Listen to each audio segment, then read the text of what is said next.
அழகான கிராமத்துல கதிர்ங்கிற பையன் தன்னோட அம்மாவோடையும் அப்பாவோடையும் வசிச்சு வந்தான். அப்பா ஒரு சின்ன ஆக்சிடென்ட்னால அவரோட காலு பறி போச்சு. அதனால அவனும் வேலை பார்த்து சம்பாதிக்க வேண்டிய நிலைமையும் வந்தது. ஐயோ, நான் இவர் என்னதான் சொல்லுவேன். எப்பவுமே வண்டியை பார்த்து மெதுவா ஓட்டிட்டு போங்கன்னு சொன்னா கேட்கவே மாட்டிட்டாரு. என்னதான் பண்றது? அம்மா, அழுகாதீங்கம்மா. நீங்க கவலைப்படாதீங்க. நீங்க காசு இல்லைன்னு தான் நினைச்சு கவலைப்படுறீங்கன்னு எனக்கு நல்லாவே தெரியும். எப்படியாச்சும் நான் சம்பாரிச்சு உங்களுக்கு கொண்டு வந்து கொடுக்குறேம்மா.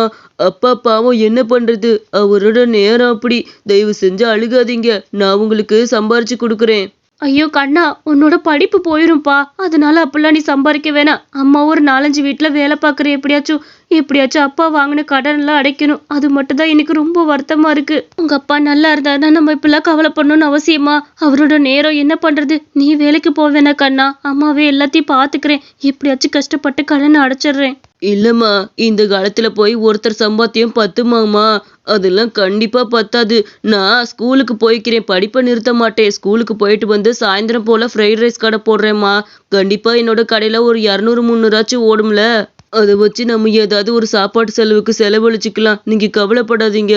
சரிப்பா, ஏதோ நம்மளால முடிஞ்சது ஏதாவது பண்ணுவோம். கண்டிப்பா கடனை சீக்கிரம் அடைக்கணும். கடன்காரங்களா வீட்டு முன்னாடி வந்து அசிங்கப்படுத்திடக்கூடாது. அது ஒண்ணுதான் அம்மாக்கு பயமா இருக்குப்பா.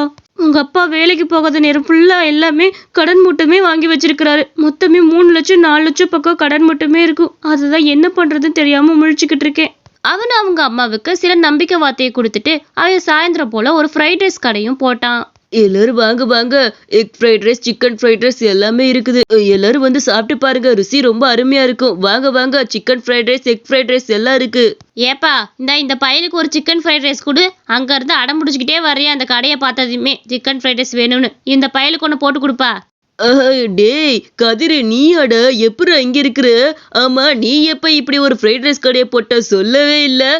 ஸ்கூல்ல உன்னை எல்லாரும் நல்லா படிக்கிற பையன் சொல்றாங்க. ஆனா உன்னோட பௌசி வீட்டுக்கு வந்தா தானே தெரியுது ஃப்ரைட் ரைஸ் கடை போட்டுட்டு இருக்கேன். திலக், என்னோட கஷ்டம் என்னோட இருக்கட்டும். நீ இப்படி என்னை பார்த்து சிரிக்காத திலக். எனக்கு கஷ்டமா இருக்கு. என் குடும்ப சூழ்நிலை அப்படி இருக்கு. அதனால நான் இதை வேலை பார்த்துட்டு இருக்கேன். என்னைய பார்த்தா உனக்கு சிரிப்பா இருக்குதா? அப்படி இல்ல கதிர். உன்னை பார்த்தா எனக்கு சிரிப்பெல்லாம் வரல. ரொம்ப சிரிப்பா வருது. உன்னை இப்படி ஒரு சமயக்காரனை பாக்குறதுக்கு ரொம்ப ரொம்ப சிரிப்பு வருது. இந்த பாரா, அவன் சின்ன வயசுல எவ்வளவு கஷ்டப்பட்டு உழைச்சு அவங்க குடும்பத்தை காப்பாத்திட்டு இருக்கான். அந்த தில்லு உனக்கு இருக்குதா? மரமண்டா. நீ ஒன்னத்துக்கு லாக்கில தின்னு புட்டு தூங்கத்தான் லாக்கி நீ. எப்பா, நீ ஒன்றும் தப்பா நினைக்காதப்பா. இந்த பையன் அப்படிதான். எப்போ பார்த்தாலும் வீம்பு பிடிச்ச பையன். யாரை பார்த்தாலும் வம்புழுக்கிறதுதான் வேலை. இவன் வளர்ந்ததுக்கு அப்புறம் தான் எல்லாம் தெரியும். இவனுக்கு ஒரு ஃப்ரைட் ரைஸை போட்டு கொடு தம்பி. அங்க வந்தவங்களும் ஃப்ரைட் ரைஸ் வாங்கி சாப்பிட்டுக்கிட்டு இருந்தாங்க. அவன் போட்ட ஃப்ரைட் ரைஸ் உண்மையிலே ரொம்ப நல்லா இருந்தது. அடே சமயக்கார கதிரே, உண்மையிலே உன் ஃப்ரைட் ரைஸ் ரொம்ப ரொம்ப நல்லா இருந்துச்சுடா. டே சமயக்காரா, நாளைக்கு நான் வரேன். என்ன இப்ப கிளம்புறேன். ஸ்கூல்ல இதை பத்தி சொல்லி ஆகணுமா? ஐயோ, நம்ம மனசு மாறக்கூடாது. யாரு கிண்டல் அடிச்சாலும் நம்ம போற பாதையில போய்கிட்டே இருக்கணும். விமர்சனங்களுக்கு இடம் கொடுக்க கூடாது. அம்மா, இந்தங்கம்மா, இன்னைக்கு ஃப்ரைட் ரைஸ் கடையில ஒரு 300 ரூபாய் பார்த்தேன். இதை நீங்க சாப்பாடு செலவுக்கு வச்சுக்கோங்க. நாளைக்கும் சாயந்தரம் வந்து வேலைக்கு போயிடுறேன். கண்ணா, ரொம்ப நன்றிப்பா. அம்மா உன்னை ரொம்ப கஷ்டப்படுத்துறேன்னாப்பா. நானும் ஒரு 4 வீட்டுக்கு வேலைக்கு சேர்ந்துருக்கிறேன். என்னால முடிஞ்சதையும் பண்ணி எப்படியாச்சும் புரட்டி போட்டு கடனை கொடுத்துடலாம். என் பையனை இந்த வயசுலயே கஷ்டப்படுத்துறேன். அதை நினைக்கும் போதுதான் வருத்தமா இருக்கு. கதிரு, என்னைய மன்னிச்சிருப்பா. நான் மட்டும் வண்டியை சரியா ஓட்டியிருந்தேன்னா இந்த நிலைமைக்கு நம்ம ஆளாவிருப்போமா? என் குடிதான் இதுக்கு காரணமே. நான் மட்டும் அன்னைக்கு குடிச்சிட்டு வண்டி ஓட்டாம இருந்திருந்தா இந்த பிரச்சனை வந்திருக்காது. மன்னிச்சிரு கதிரு. அப்பானால நீ இப்படி எவ்வளவு கஷ்டப்பட்டுக்கிட்டு இருக்க. மன்னிச்சிருடா தங்கம். அப்பா, அதெல்லாம் விடுங்கப்பா. நம்ம வாழ்க்கையெல்லாம் முடிஞ்சு போச்சு. இன்னும் வருத பாப்போம். அம்மா, நான் ஸ்கூலுக்கு போயிட்டு வரேம்மா. அப்பாவை பத்திரமா பார்த்துக்கங்க. நீங்களும் வேலைக்கு போறதுன்னா போயிட்டு வாங்க. நான் கிளம்புறேன். என்ன? பார்த்து போயிட்டு வாப்பா. எதையும் மனசுல வச்சுட்டு படிப்பை கோட்டை விட்டுறாத. படிப்பு தான் உனக்கு எல்லாமே கொடுக்கும். பார்த்துக்கோ. படிப்பை மட்டும் என்னைக்கும் நம்ம கை விட்டுறக்கூடாது. அதனால நல்லா படி. என்ன?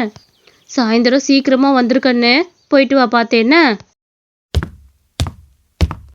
வந்துட்ட பாரு சமயக்காரே வர்றான் பாரு. எல்லாம் கைத்தட்டுக்க. சமயக்காரா, ஃப்ரைட் ரைஸ் சமயக்காரா வந்துட்டான். டே, ஏன்டா இப்படி என்ன அவமானப்படுத்துற? எதுக்கு இப்படி என்ன சொல்லி வம்புழுக்கிற? ஃப்ரைட் ரைஸ் போடுறது ஒரு கேவலமான தொழிலா என்ன? எனக்கு அதுதான் கஞ்சி ஊத்துது, அதனால அது எனக்கு ரொம்ப உயிர் தான். தயவு செஞ்சு இந்த மாதிரி வம்பிழுக்கிறத விட்டுட்டு நீ போய் படிக்கிற வேலையை பாரு. என் விஷயத்திலே தலையிடாதடா. கதிரு, என்னடா நீ ஃப்ரைட் ரைஸ் கடை போட்டிருக்கேன்னு சொல்லவே இல்லை. சொல்லியிருந்தா நாங்களும் சாப்பிடும்போது வந்திருக்கோம்ல, உனக்கு 10 100 கிடைச்சிருக்கும்லடா. அதை விட்டுட்டு சொல்லாம இருந்தா எப்படி உனக்கு லாபம் வரும் சொல்லு? அதான் இப்ப தெரிஞ்சிருச்சுல, தினமும் சாயந்தரம் வந்து என் கடையில சாப்பிடுங்க, எனக்கு தான் காசு கிடைக்கும், சரியா? கதிரு, வேணா கதிரு, உன் கடையில சாப்பிட்டு வயிறு சரியாம போச்சுன்னா காசு வேற நான் எங்க அம்மா வந்து உங்ககிட்ட கேட்கும். உன்கிட்ட கொடுக்க ஒத்த பைசா இல்லையே. அப்ப எங்க அம்மாட்ட 4 குத்து வாங்கிட்டு நல்லா எங்க வீட்டை வந்து சமைச்சு போற வேலையை பார்க்க ஆரம்பிப்ப. உன்னை அப்படி பாக்குறதுக்கு எனக்கு தெம்பு இல்ல, அதனால நாங்க சாப்பிட வரலடா கதிரு. இப்படி வர்றவங்க எல்லாரும் அவனை ரொம்ப அசிங்கப்படுத்தினாங்க. சாயந்தரம் வீட்டுக்கு போறப்ப அவங்க அம்மா அழுதுட்டு இருந்ததை அவன் பார்த்தான். நான் என்னதான் பண்றதுன்னு தெரியல கடவுளே, எனக்கு மட்டும் ஏன் இப்படி ஒரு சோதனை? அம்மா, என்னாச்சும்மா? யாரு எது சொன்னாங்களா? எதுக்காக அப்படி அழுதுகிட்டு இருக்கீங்க? என்னாச்சும்மா? எதா இருந்தாலும் என்கிட்ட சொல்லுங்க. அவங்க அம்மாவும் நடந்த விஷயம் எல்லாத்தையுமே சொன்னாங்க. மூர்த்தி, வெளியே வாடா. கடைக்கார பையில வெளியே வரியா இல்லையாடா? நல்லா குடிச்சுப்புட்டு தின்னுபுட்டு வீட்டிலே படுத்து தூங்கல நினைப்ப உனக்கு? நான் விடுவேனா என் கடனை கேட்காம? வெளியே வரியா இல்லையாடாப்பா? ஐயா, எதுக்கையா வீட்டு முன்னாடி வந்து சத்தம் போடுறீங்க? உங்க பணத்தை இன்னும் ஒரு 2 நாள்ல நாங்க கொண்டு வந்து கொடுத்துட்றியா? தயவு செஞ்சு வீட்டு முன்னாடி சத்தம் போடாதீங்க. ஹவுஸ் ஓனர்லாம் பார்த்தா பெரிய பிரச்சனை ஆயிருயா. வீட்டவே காலி பண்ண சொல்லிடுவாங்க. இருக்கிற சூழ்நிலை இது வேறயா? சொல்லுங்க. என் கடை வாங்கும் போது நல்லா இருந்துச்சா உங்களுக்கு? ஒழுங்கா பணத்தை கொடுக்கப்ப. எங்க அந்த நொண்டி பையன் நல்லா குடிச்சிட்டு வீட்டுல படுத்து தூங்குறானா? அவனை முதல்ல எழுப்பி கூட்டிட்டு வா. நொண்டியா இருந்துக்கிட்டு வீட்டுக்குள்ளே இருக்கலாம் நினைப்போம். என் கடன் எங்கன்னா ஆகுறது? ஒழுங்கா என் பணத்தை கொண்டு வந்து கொடுக்கலன்னு வச்சுக்க, கை கால் இருக்காது பாத்துக்க. இருக்கிற காலையும் வெட்டி போட்டு போயிருவேன். ஏமா, அவனோட பொண்டாட்டி தானே, நல்லா காசு வாங்கி தின்னீங்கல்ல, அவனோட கடனை நீ கட்டினா குறைஞ்சா போயிருவ. மத்தவங்க காசை ஏமாத்துறதுக்குன்னா ஆளா வந்துடுது. பணத்தை நீயா திருப்பி கொடுமா எனக்கு. ஐயா, நான் பணத்தை தர மாட்டேன்னு சொல்லவே இல்லையே. கண்டிப்பா உங்க பணத்தை நான் திருப்பி கொடுத்துட்றேன். எனக்கு ஒரு வாரத்துக்கு டைம் கொடுங்கய்யா. எப்படியாச்சும் திருப்பி உங்க பணத்தை கொடுத்துட்றேன். தயவு செஞ்சு எனக்கு நேரம் கொடுங்க. சரி, போனா போகுது, பொம்பளையாச்சேன்னு 1 வாரம் உனக்கு டைம் தரேன். அப்படி நீ என் கடனை மட்டும் திருப்பி தரலன்னா அப்புறம் மரியாதை கெட்டு போயிரும் பாத்துக்கங்க. வீட்டுல இருக்க பொருள்லாம் மூட்டை கட்டி தூக்கிட்டு போயிருவேன். யார் என்ன சொன்னாலும் கேட்க மாட்டேன். இதுதான் முதலும் கடைசியும் சொல்லிட்டு போய்க்கிறேன்.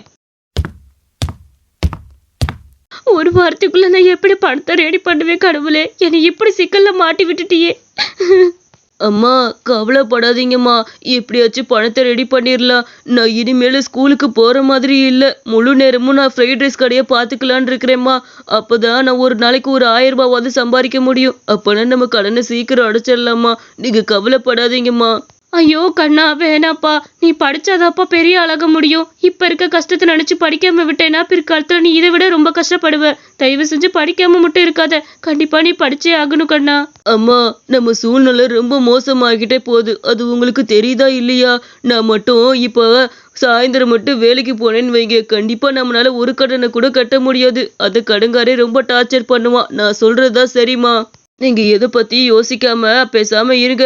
நான் நாளையிலிருந்து முழு நேரம் கடைக்கு போறேன். பள்ளி படிப்பெல்லாம் இதோட நான் விட்டுலான் இருக்கேம்மா. தயவு செஞ்சு என்னை கட்டாயப்படுத்தாதீங்க. அவனும் அப்படி ஒரு முடிவு எடுத்துட்டு அன்னையில இருந்து முழு நேர கடையை போட ஆரம்பிச்சான். வழக்கம் போல சாயந்தர நேரத்துல அவன் ஃப்ரைட் ரைஸ் கடையை போட ஆரம்பிச்சான். அட, என்னது இது? மழை பெய்யுற மாதிரி இருக்கு. கடவுளே, மழை மட்டும் வந்துடக்கூடாது. மழை பெஞ்சிச்சுன்னா ரொம்ப நனைஞ்ச ஆரம்பிச்சிடும். அப்புறம் யாருமே வெளியே வர மாட்டாங்க. கடவுளே, மழை பெய்யக்கூடாது. ஆனா அவன் நினைச்சதுக்கு மாறாதான் அந்த மழையும் வந்தது. மழை நல்லா கொட்டுன்னு கொட்டி தீக்கவும் ஆரம்பிச்சது. எல்லாமே போச்சு போ.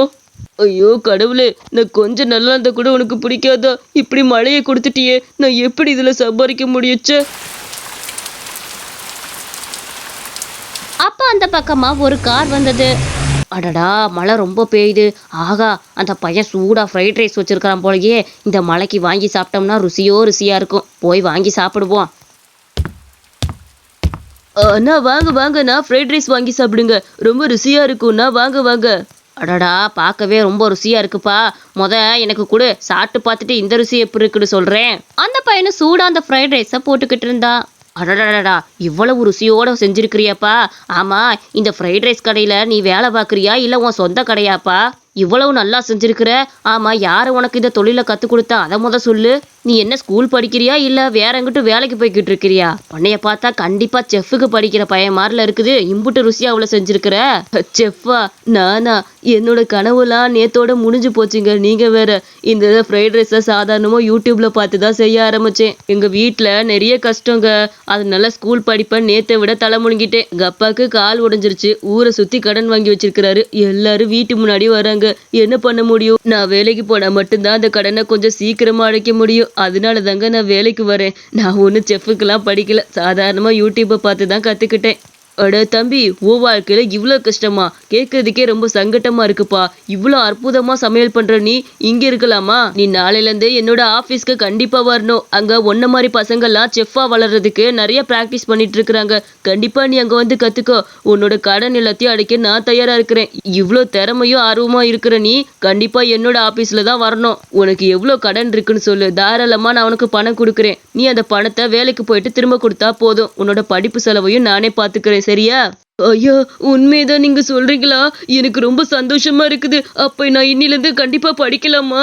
எனக்கு படிப்புனா ரொம்ப பிடிக்கும். ஆனா என்னோட சூழ்நிலை அந்த படிப்பை மாத்திருச்சோன்னு நினைச்சேன். ஆனா நீங்க கடவுள் ரூபத்துல வந்து எனக்கு அதை திருப்பி கொடுக்குற மாதிரி இருக்கு.